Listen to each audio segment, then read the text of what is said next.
This is Total Retail Tech Insights. The content retail executives need to optimize their use of technology throughout their organizations. Hello, and welcome to this episode of Total Retail Tech Insights. I am Joe Keenan, the editor-in-chief of Total Retail. I am here at CRMC in Chicago, and I'm pleased to be joined on this episode by Jonathan Silver, who is the founder and CEO of Engage People. Really looking forward to the conversation with Jonathan to learn a little bit more about Engage People as well as himself. So thanks for joining me here, Jonathan. Hey, thanks for inviting us. It's a pleasure to be here. So just to get us started, tell us a little bit about Engage People. As I mentioned, you founded the company too. So maybe first give us an overview of the company and then take us back to kind of the early days and your motivation for launching the business. Sure. So one of the co-founders of Engage People. We started this almost 16 years ago as a loyalty technology company. And our whole vision was, how do we take technology and use it to drive a better and more efficient member experience and drive costs out of the system. I've been in this business for over 30 years. Actually, everything, it's the only thing I've ever done in my life. So I can't do this, I can't do anything. And over the years, we've always tried to be innovative around how do we make stuff better but more efficiently. And so when we founded Engage, the original was called My Access before we rebranded. We looked at how people were doing merchandise and gift card fulfillment and saw an opportunity to use technology to drive a better member experience. And that was how the first iteration of the company. Along the way, as e-commerce and Amazon got better at delivering products and consumers got used to ordering something in the afternoon and having it the first thing in the morning, we realized the old model was inefficient. And it was the same time that Amazon launched their Shop with Points product, which allowed you to use your loyalty points at checkout on Amazon. And so we looked at this and saw an opportunity where we said, that's where the world needs to get to. And we need to be able to take loyalty points, make them ubiquitous, make them a form of payment in a seamless manner. And so we launched a product called Access Plus. And Access Plus is building out a network of retailers and loyalty programs where members of a loyalty program can use their points at checkout. So we have integrations with Amazon, PayPal, Shell, and BP, and a bunch of other gas stations, and a whole lot of other retailers coming on board. And what we like about it is the way our technology stack works is we don't change any consumer behavior. A member goes in, we're launching through Freedom Pay, which is one of the POS providers, merchant processors. And what I like about a member goes and they tap their card and it says, hey, do you want to use your points for this? Or we're in a BP gas station and you insert your card, it says, hey, do you want to save 50 cents a gallon? And the member just says yes or no. And so what we get out of that is, first of all, an unbelievable uptake of the offer and huge member engagement, which drives great member satisfaction. So from the member gets this great benefit in that their points become more valuable to them in a more meaningful way. For the retailers, we are bringing them new customers, new offers at a lower cost transaction. And for our loyalty sponsors, they've created new ways for people to redeem that is more in line with what people are looking for. And so it drives an increase in spend and an increase in member engagement. And so it's been a win-win, and that's been driving our growth for a long time. And we're going to talk about kind of the value in it for the retailer. We're also going to talk about that loyalty sponsor, but a lot of banks, airlines, and such. But before we get into that, you mentioned 16 years. So you guys were really, this isn't just something that's sprung up recently. You've been in this space for a good long while now. Probably one of the early pioneers here in the space. And your professional background. And just give us a little bit, you mentioned 30 years. Tell us a little bit about kind of your love for this space, it seems like. So started up by accident, working for Marriott's Canada, which is now Bond Brand Loyalty. So I was one of the first employees there. Grew up there. It was a great place to grow, great people, still friends with a lot of, CEO of Bond is still a good friend of mine. It's a small community. So grew up there, did a lot of, built out their new business development team there. Left that to do a startup. Not the right time in '99 before everything crashed. And then ended up working for another loyalty company in Canada. When I left that, I said, all right, I'm going to do anything in the world but build another loyalty company. And 6 months later started this. Yeah. And so, it's always been around, everything we've always done over my career is always, how do we take technology and innovation to drive a better experience and a better outcome? And so it was great to be able to do it at Engage alongside the co-founders, is we've been able to do that in a meaningful way for our clients. And it's allowed Engage to grow rapidly. We started out as a Canadian-only company. 90% of our growth now is in the US and Australia. And it's really nice to watch this concept grow into this large global organization. Yeah, and credit to you and your team for that work and that expansion. Let's talk a little bit about why Pay with Points is a product. What did you really see in the market in terms of the consumer that led you in that direction? You mentioned Amazon. They were kind of the first to roll that out, Pay with Points. And I guess everyone's kind of chasing Amazon in some regards. How do you kind of move in that direction to Pay with Points? So we actually, even before that, we had looked at this as a concept, which was, one of the things you've had is this disintermediation of what people want and what they need. And so with the spread of data and information, everybody's a little bit different. And everyone has things that are meaningful to them. And so if you go back 20 years, and I was running a bank credit card loyalty program, I would have a couple of hundred items in a catalog, a couple of hundred gift cards, and some travel, and called it a day. When we launched My Access or Engage, we had catalogs that were 2,000, 3,000, 5,000 items, and everyone thought that was innovative. And then it came and said, but it's still, people are still looking for that immediate engagement. Mm-hmm. And when I go out for dinner, I don't want to go and redeem for a gift card and bring a gift card out for dinner. Nothing says sexy on a date where I'm going to go, hey, I've got a gift card or a coupon.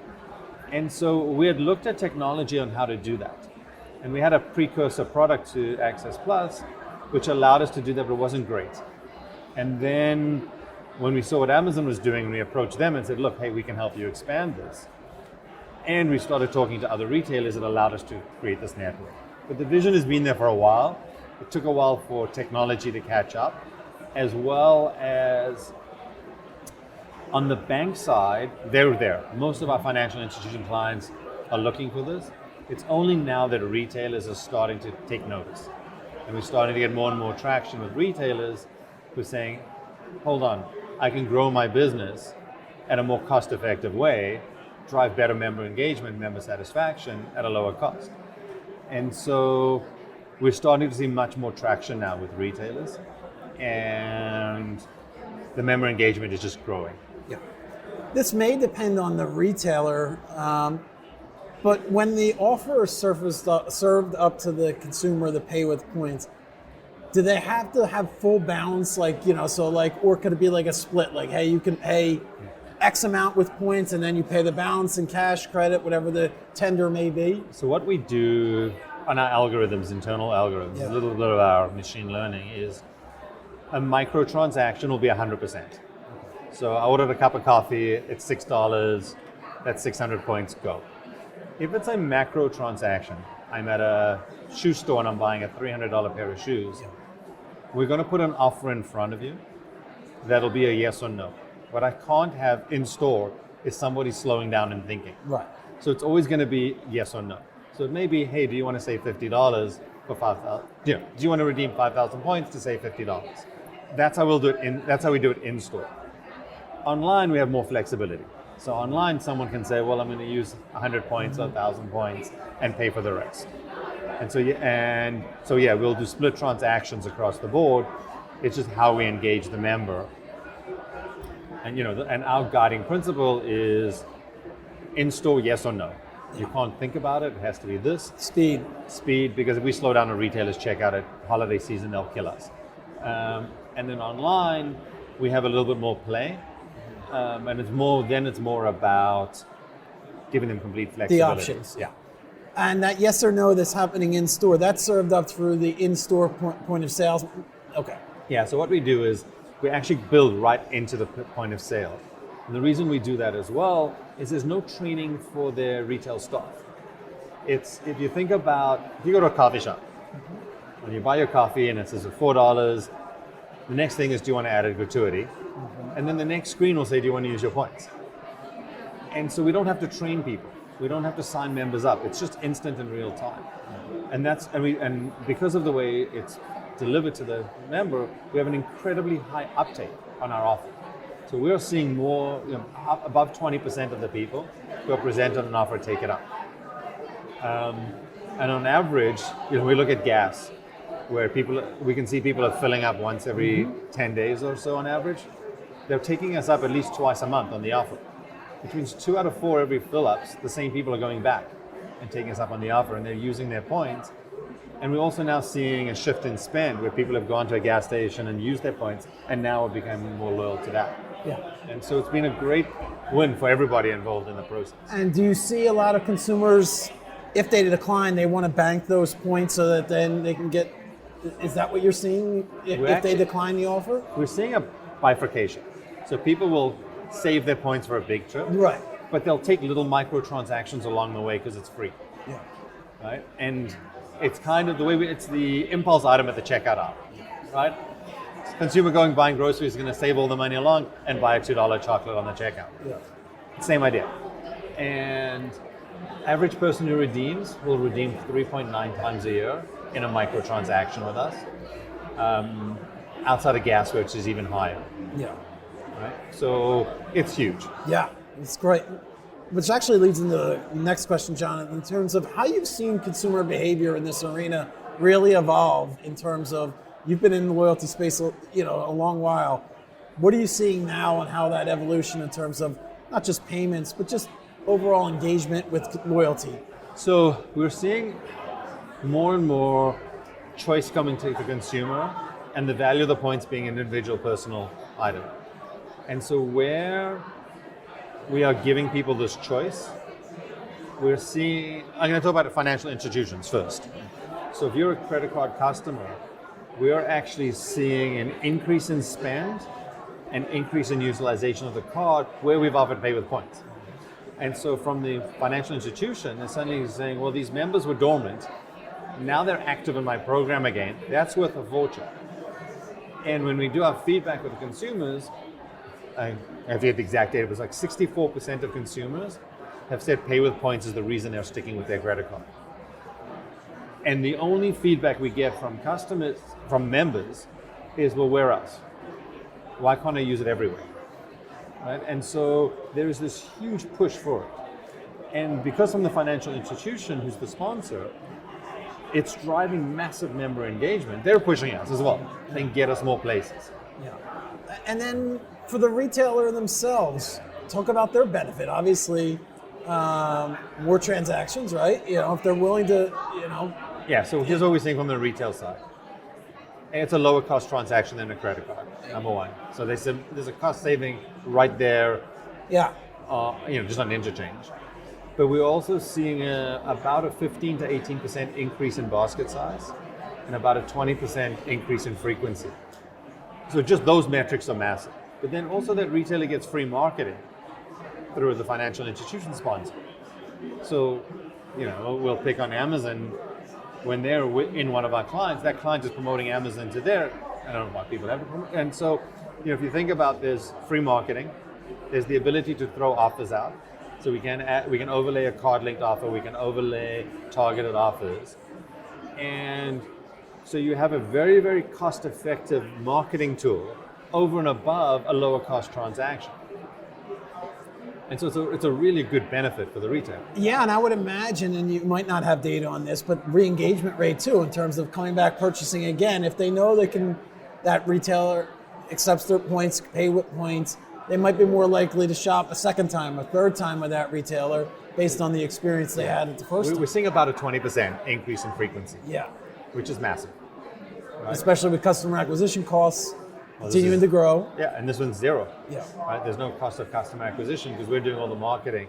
Short of the cost of a promo or a specific offer, the base program gets you access to, currently a 50 million cardholders active. We'll be 150 million in the US about this time next year.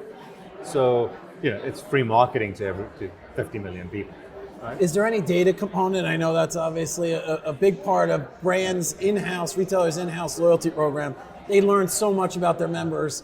How about that? Or is that kind of a separate... No, so we are actually sending the members to them. Yeah. And once we've sent your member, they are yours. So they have transacted on your site, they've signed up for your loyalty program. You own that customer. We actually don't store any PII. Like, we just store transactional data at a unique ID level. It's a very light technology integration for that reason. But the key thing is, when we bring you a customer, you've got that customer. So if you have your own loyalty program, you get them to sign up. That's actually a great follow-up, because I was going to ask about that. So many retailers and brands have their own existing in-house loyalty program. Tell us about how your program at Engage can coexist in this with a retailer's own loyalty program. So we're completely complementary in that we're not trying to be your loyalty program. We're not going to be your data. We are bringing you customers more cost effectively at a cheaper transaction and a really good way of acquisition. But we also bring you customers who are good at loyalty. And so those are the customers you want to sign up because they understand the benefits of loyalty. And there are things we can do from the promotional side if you want to sign up for members, if you turn, So we have that capability of adding on overlays where you can use another currency to drive people to become part of your program. The other thing that's interesting, and we didn't actually think about this when we launched the product, and we're just starting to see this now, where we have a couple of retailers who are complementary, and they all have their own loyalty programs. And we're actually using Pay with Points for them to do a promotional coalition program. And they're both in all partnering up on that, right? Yeah. And so we can take their points and go cross promo. We hadn't thought about that when we launched it, but the tech stack's there. And Exactly. So we'll see more and more of that in the next couple of years. But it was an interesting offshoot from the program. Right, especially non-competitive. If they have a similar complementary product line where customers are going back and forth, makes a lot of sense. Talk a little bit about the perspective of the financial institution, the bank. What is in it for them? What is the value of a financial institution working with Engage? So the value prop both to a retailer and to financial institutions is the same. It's one integration, you get my network. So for an FI, they've integrated us. Every time we add on a retail partner, they basically go yes or no. If they say yes, we test and launch. There's no tech work. Same thing from a retailer. Every time we bring on a new bank, they say, hey, I want it. They all do. Test and go. And so that's our value prop. From the bank's point of view, when they're actually doing Pay with Points, like I said, higher retention of the members, higher spend, higher member engagement, higher net promoter score. And they are also a lower cost transaction for the bank because retailers are really, really good at keeping their customers happy. So in the old world, you'd buy something from a catalog, you'd call the bank up and go, it was broken. Well, now I bought something at Acme Retail, I'm going to go back to Acme and exchange it. And the retailers are good at that. And they're good at keeping their customer happy. So it reduces the call center costs and the friction at the bank as well. And so it's become a win-win for everybody. So we're here at CRMC. I mentioned that at the outset. One of the things I find a lot of value in events like these is you kind of get all the trends and you learn what's kind of happening in the market and kind of ear to the ground type of situation. For you personally, and also thinking about Engage, what is you most looking forward to as you come to an event like this? What is the value for you? Sure. So every financial institution pretty much knows who we are today, either direct or through one of our partners. We're new to the retail world. And so for us, this is a way of just meeting people, getting a brand awareness, getting an understanding of what the triggers are in the retail side. And as we're going on and bringing more retailers, this is our ability to learn what's important from a retail side and what they're looking at, what their pain points are. We're newer to this side of the network. And so that's what we're learning. It's been great so far. Lastly, for those in our audience that want to learn a little bit more about Engage People, Jonathan, what would you tell them to do? Hop on our website, engagepeople.com. Send us a note. We'll get back to you within 24 hours.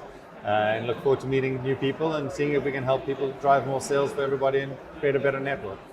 Well, I've really enjoyed the opportunity to speak with Jonathan Silver, again, the CEO and founder of Engage People here at CRMC. Thank you, Jonathan. Thank you. I appreciate your time. Thanks for listening. For more information on this podcast, please check out our podcast channel page at mytotalretail.com/podcasts for show notes. Total Retail Tech Insights is available on Apple Podcasts, Google Podcasts, Stitcher, and Spotify. Make sure to subscribe on our podcast channel page as well. If you've enjoyed this episode, please take a few moments to rate and review this podcast. Thanks, and until next time, this has been Total Retail Tech Insights.